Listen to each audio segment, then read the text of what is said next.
Haleluya. Salam kemenangan iman. Salam jumpa kembali dengan saya dalam program menyapa kita dengan firman Tuhan atau menanggapi video-video yang selalu salah tafsir tentang ajaran Kristen. Sebelum saya melanjutkan, jangan lupa like dan subscribe, memberikan komentar-komentar yang baik. Sobat-sobat yang saya kasihi di dalam Yesus, kita sebagai orang Kristen bersyukur punya Yesus Kristus yang begitu mengasihi saudara dan saya, sehingga dia rela menyerahkan nyawanya sebagai tebusan bagi orang-orang yang sungguh datang dan percaya kepadanya sebagai Tuhan dan Juru Selamat. Saudara, setan selalu memutarbalikkan fakta.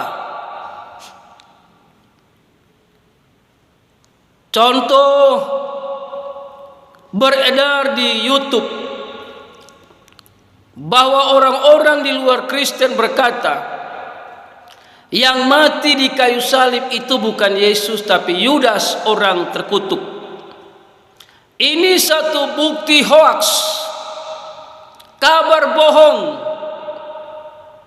asal sebut data di Alkitab menurut pola pikirnya sendiri, tapi tidak sesuai dengan kebenaran yang tertulis dalam Alkitab. Inilah pekerjaan iblis yang berusaha menyesatkan banyak orang, karena iblis tidak mau masuk neraka sendiri. Sebelum saya lanjutkan, kita saksikan sebuah rekaman video untuk kita renungkan bersama, saudara. Yang kedua, menurut data yang ada di dalam Bible, yang disalib itu bukanlah Yesus, bukanlah orang yang lahir tanpa ayah. Yang disalib itu adalah orang terkutuk. Kata siapa? Kata Paulus. Di mana tertulis? Galatia 3 nomor 13. Sekarang permasalahannya, Yesus ini terkutuk kagak? Dosa apa yang Yesus lakukan sampai dia dituduh terkutuk? Daftar kutukan-kutukan Tuhan Anda bisa baca di dalam Ulangan 27. Nah, di antara rentetan terkutulah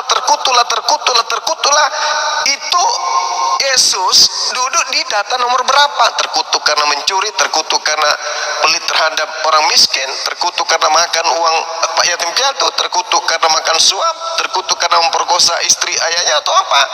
Tanya di situ. Lihat di sana di Ulangan 27. Ada enggak Yesus masuk dalamnya? Kalau tidak ada, berarti bukan Yesus yang. Demikian sebuah rekaman video yang saya bagikan agar kita bisa renungkan bersama bagaimana seorang apologet muslim berkata bahwa yang disalibkan itu bukan Yesus tapi orang yang terkutuk. Dia mengakui bahwa Yesus itu bukan orang terkutuk, orang benar. Dan memang Alkitab berkata Yesus itu benar dan kudus. Dia datang untuk menebus dosa manusia. Dia datang untuk dijadikan kutuk agar manusia tidak terkutuk. Makanya orang yang percaya Yesus, kutuk dosa, kutuk iblis, kutuk apapun diputuskan di dalam nama Yesus. Jadi apologet tadi ini sungguh menyampaikan satu kabar bohong. Dia bilang, Paulus yang bilang, padahal Galatia 3 jelas ayat 13, Kristus telah menebus kita dari kutuk hukum Taurat dengan jalan menjadi kutuk karena kita. Sebab ada tertulis, terkutuklah orang yang digantung pada kayu salib. Yesus itu memang tidak terkutuk. Dia orang benar dan orang kudus. Bagaimana Yudas mau mati menebus kita? Yudas terkutuk, Yudas berdosa. Tidak ada satu nabi pun yang bisa mati di atas kayu salib menebus manusia, karena semua nabi juga manusia berdosa. Apalagi Yudas. Yudas tidak pernah ngomong nanti dia akan mati dan hari yang ketiga dia bangkit. Yudas tidak pernah ngomong. Tapi Yesus yang berkata dia akan mati, dibunuh, digantung di atas kayu salib, dan hari yang ketiga dia akan bangkit dan dia naik ke surga. Perkataan Yesus terbukti, bukan perkataan Yudas. Jadi saudara bilang data-data di Alkitab, tapi saudara salah tafsir. Saudara menyampaikan satu kabar bohong, karena Yudas tidak pernah digantung di atas kayu salib. Yudas itu mati dengan cara bunuh diri, saudara. Bagaimana dia mau menebus kutuk manusia? Dia juga manusia berdosa.